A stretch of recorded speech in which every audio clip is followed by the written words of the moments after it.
What's going on, everybody? This is kind of a different video than I'm used to doing. If you follow my channel, uh, please, if you like fishing stuff, hit like and subscribe below for more content. Help support my channel. I appreciate it. But today's video will be a little bit of reel diagnostic and fixing. Um, so, long story short, I have a Daiwa Regal LT 2500 XH. I don't know how well that's going to show up. And I don't have a camera stand, so just kind of bear with it as I move around a little bit. So I've got this reel probably just under a year ago, and it worked okay in what I consider light use, just kind of like bass fishing, bank fishing, kayak fishing in freshwater. I took two trips, one to the beach, one just saltwater kind of kayaking. Every time I used this reel, I did rinse it off really well with a hose and tried to, try to keep it from getting too contaminated, but to no avail. So from like a review aspect, I don't know how well this really holds up. In my sample size of one, I can't recommend it. For those of you who fish a little cheaper than I do, or fish cheap like I do, this reel was about $70. I know that's not really high end, but kind of for that price range, I expect it to hold up at least through that. I did have to open this up and clean it. It was a little grindy and it would stick in places, so I cleaned it out really well and re-greased it, re-oiled the gears. And now the problem I'm having, which I've already kind of disassembled this, the problem I'm having is the anti-reverse does not work. It just kind of free spools either way. So because of the way Daiwa's warranty is, I got this with a gift card and did not keep the email confirmation, so I didn't have proof of purchase, which they require. So I kind of just had to figure it out on my own. I did locate the part that was causing the problem and ordered another one, and so I should be able to fix it. So I'll kind of do the reassembly of this, since I didn't do a disassembly. But after you get the top of the reel off and all the parts along with it, underneath inside is this piece, which is the roller clutch.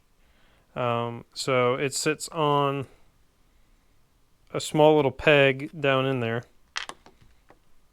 and when you move your switch, it engages against the reel to keep it from reversing.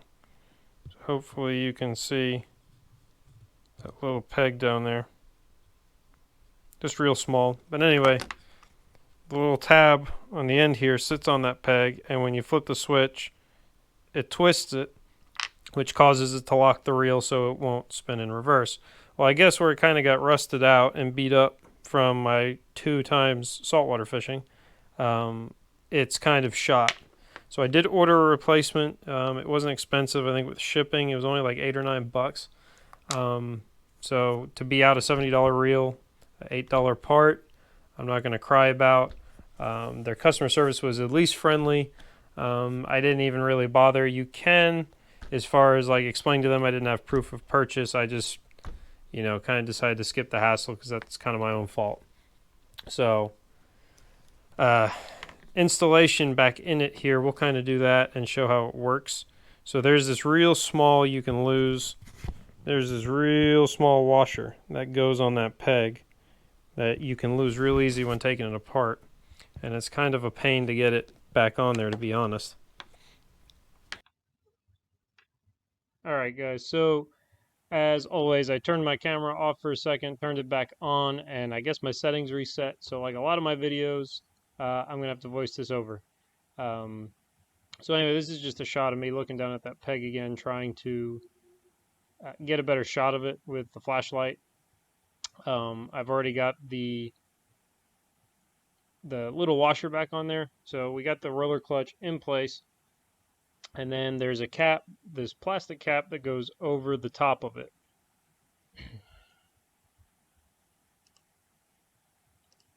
So you can see here, I'm moving the switch back and forth. You can see that roller clutch move. That is the movement it takes like I said, it locks up. You can see here it kind of locks on the inside of the reel, and I think those bearings on the center may lock against the post. But either way, that's how it works. So if you're testing this, don't test it at this point, because until you get the bail back on to engage it, it will not work in this stage. So you get this little plastic piece, reinstall it. There's 2 screw holes, and it will fit in a recess to kind of lock into place. And then you'll just use these 2 little screws. They're small Phillips heads, and get those back into place. Okay, once you get those screws in place, go ahead and take that bail assembly, and you'll get it put on, kind of push it down into place.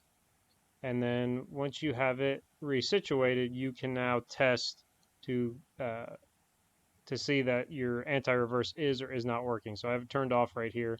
So it looks like you can spin both ways. I flip the switch to the right, and it is locking.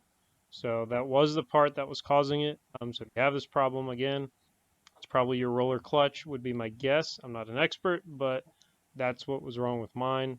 So definitely worth trying to fix rather than let it go or buying a new reel.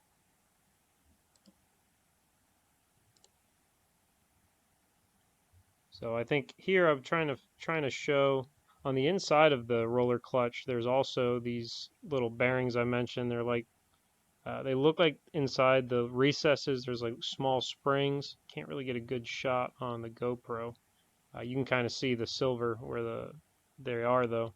Next to them inside are some springs, so that may have also been the issue. You may have luck cleaning yours out. That maybe just something caught in there. I did not. I tried compressed air, WD-40. I tried a little bit of everything to no avail. So I just replaced it. Part of the reassembly, the first piece that goes on or last piece that comes off on your bail assembly is the big gold nut that sits on top. This is a 1/2 inch wrench. You can mainly finger tighten it down, but I like to give it a little bit extra to snug it up.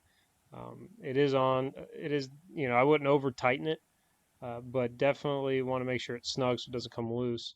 All right, guys, so the next piece that goes on, there is a square washer. And again, I didn't do a good job because I was kind of packed it away. I thought it'd be a while, but there's so keep up with what you got when you take it apart, just to kind of the order it was in.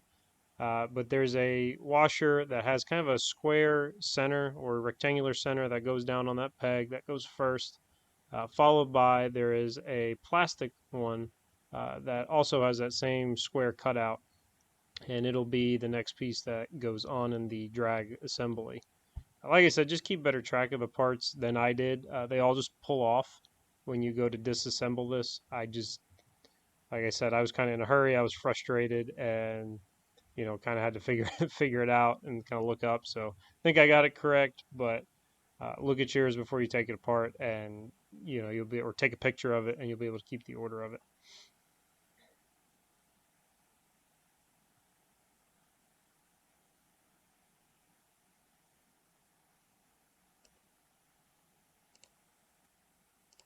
So almost forgot the next piece. Before we get too far, there's this tiny screw that when you disassemble it, I don't know that you have to take it out. I took mine out because I thought it was holding something in place. There's this little tiny screw. You can see the hole goes right next to the nut that holds your bail assembly on. And yes, it's very difficult to deal with, but you'll get that back in before you put everything else on.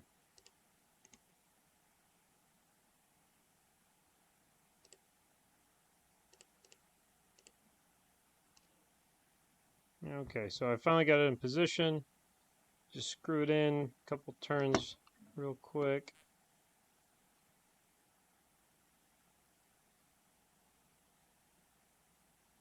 And then you are back to assembling your drag assembly. So the next is the actual drag disc. It comes with those little wires attached so you can identify it. It's the most obvious piece. You'll slide that on over top of your washers we already put on.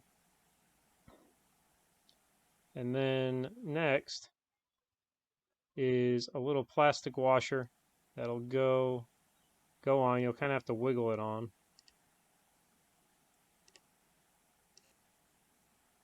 All right, after you get that one situated, there's these two, I don't know what you'd call them, two little metal sleeves that go on. And then there's a thin washer that goes between them that you can lose easily, so watch out for that. Sometimes it stays stuck to them though, so you may not lose them. Just be aware it's there. So you get those on, and then that's it. You're gonna put your spool back on, get it put down snug on there, and then put your cap back on, and that's it. So hope you guys found this helpful. Hope that we can get you back out on the water if you are down like I was and just thought your reel was shot. So hopefully this helps you guys. So thank you for watching. Stick around, check out the channel for some actual fishing content, and we'll catch you guys later.